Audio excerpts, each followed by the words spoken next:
What's up, foodies? So doing your first brisket can be intimidating. Don't do this, don't do that, the stars are not aligned. You get the point. I'm going to show you a few simple steps to follow and you'll come out with a tender, juicy brisket with amazing flavor.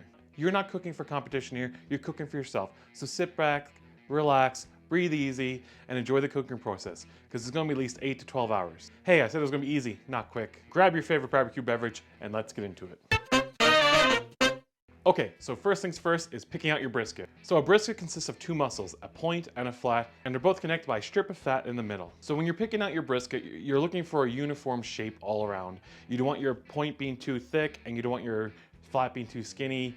You want to kind of look for that nice, even as you can piece of meat in your butcher shop. It's just going to help promote even cooking when you're cooking your brisket. So in short, just pick the most uniform, best looking brisket you can find. So now you have your brisket, you're home, it's time to do some trimming. I know this is a scary part for a lot of people. This is where you think you can ruin your brisket. Trust me, you're not going to ruin it.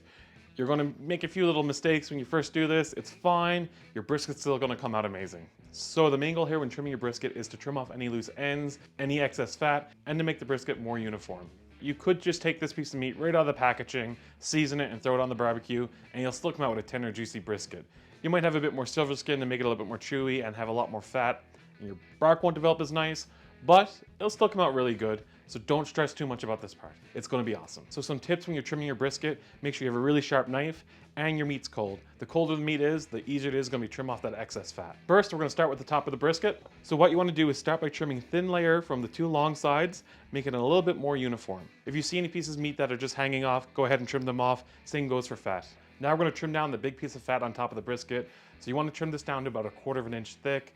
If you don't get down that far, that's fine. Just do your best to trim off as much as you possibly can without completely taking it off. Now, if you take off too much fat and you see the meat, relax, don't worry, it's fine. It's not going to destroy and ruin your brisket.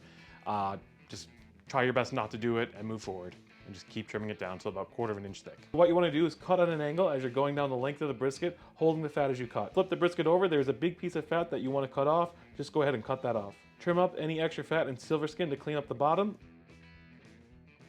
The silver skin is a thin membrane on the bottom of the brisket. Just trim that off.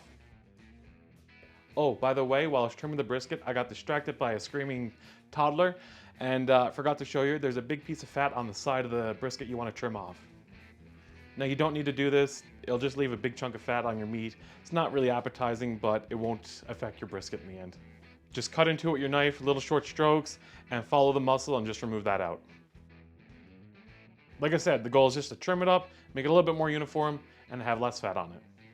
Oh, and all that extra fat you cut off is great to make beef tallow or to use for burgers or sausages. So throw that in the freezer and save it for another time. All right, so now that your brisket's all trimmed up, it's time to season it.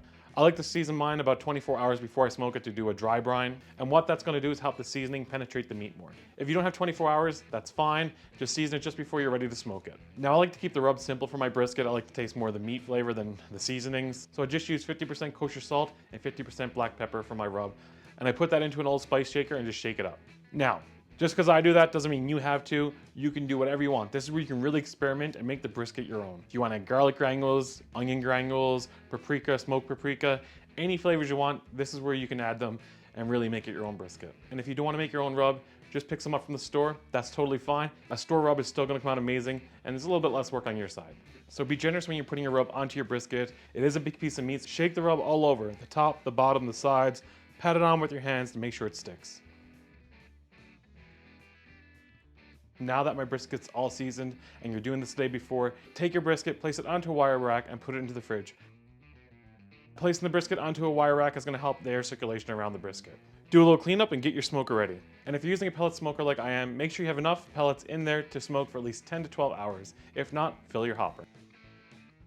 Get your smoker going, set it to 275 degrees Fahrenheit, and just get it up to temperature. While the smoker's heating up, I'd like to place a pan of water in the cook chamber. The pan of water is going to help the brisket stay nice and moist and help develop bark on the outside. Once your smoker has reached 275 degrees Fahrenheit, grab your brisket and insert a meat probe into the thickest part of the brisket. I'm using a meter probe here, and if you don't have a meter, that's fine. Just use a regular thermometer or the probes that come with your smoker. I have a Traeger, so it came with 2 meat probes. Those work just as good.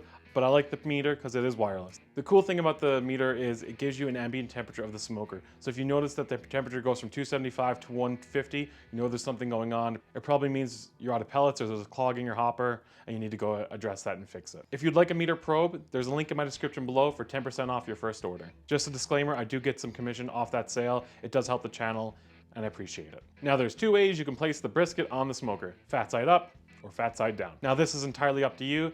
A lot of people with pellet smokers will tell you fat side down because the heat comes from the bottom and it helps protect the meat. Honestly, I've done both, fat up, fat down, and haven't seen any difference between either. So just years of cooking, we've always been taught fat side up helps render the fat over the meat and keep it moist. That's what I do. Do what works best for you. Experiment. If you think fat side up works better, go with that. Fat side down, go with that. Place your brisket in the smoker, place the thickest part towards the center as my heat source was just off center, and I place the thinnest part towards the smokestack. Close the lid for 3 hours and don't touch it. This is going to help your bark form. After 3 hours has passed, you're going to want to start spraying the meat down with some kind of liquid, be it broth, be it apple juice, hot sauce, whatever you like, you can use it. Personally, I like to use apple juice, and you want to do this every 30 minutes to 45 minutes. Doing this is going to help the smoke stick to the meat and develop a nice bark for you. Now you want to be doing this every 30 to 45 minutes until you reach an internal temperature of 165 degrees Fahrenheit. Once it hits 165 degrees Fahrenheit, we're going to do what they call a Texas crunch. We're going to wrap it in foil and get it ready for the final part of cooking. Now once you wrap the brisket, what this essentially is going to do is braise it for the rest of the cooking time. So you're not going to develop any more bark or any more flavor or smoke after you wrap it. So make sure you got enough smoke and bark developed before you do this. If you had to take your temperature to 170 to help develop a bit more bark, you can do that as well. It's going to be fine. Now to wrap it, all you need to do is take 2 sheets of heavy aluminum foil, place them slightly overlapping each other, and place the brisket on one end. Now you can actually add some extra liquid here. You can use a bit more apple juice or some rendered fat to help it keep moist while it braises. But I'm not doing it this time, and I'm just going to wrap the brisket. Fold the foil over the brisket and wrap it in a nice little package. You can wrap this twice if you're worried about it leaking. We don't want it to leak, so if you're worried about that, make sure you wrap it twice. Now place your meter or your probe back into the brisket and place it back onto the smoker and cook it until it reaches an internal temperature of 205 degrees Fahrenheit.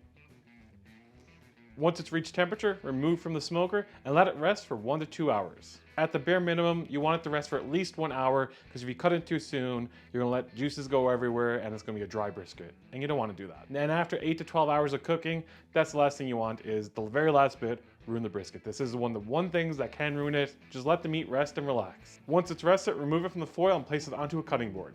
Now with a brisket, you just can't cut it straight across. It's 2 different muscles with fibers going in 2 different directions. Now you want to cut the brisket where the point meets the flat, and there's a big piece of fat in the middle. That's roughly where you want to cut. Look for where the grain's going on each piece of meat and start slicing. You're looking to slice your brisket into 1/4 inch to 1/2 inch slices. Oh, and by the way, look, I'm using a slicer, not a bread knife. For those of you who know, you know. Once you've sliced up your brisket, serve it with your favorite barbecue sauce.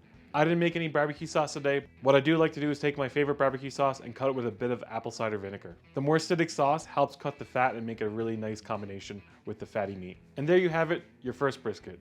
Follow these few simple steps, enjoy the time it takes to make the brisket, and turn a cheap cut of meat into something that tastes amazing. Remember, you're making this brisket for you, your friends, your family. It's going to be amazing no matter what.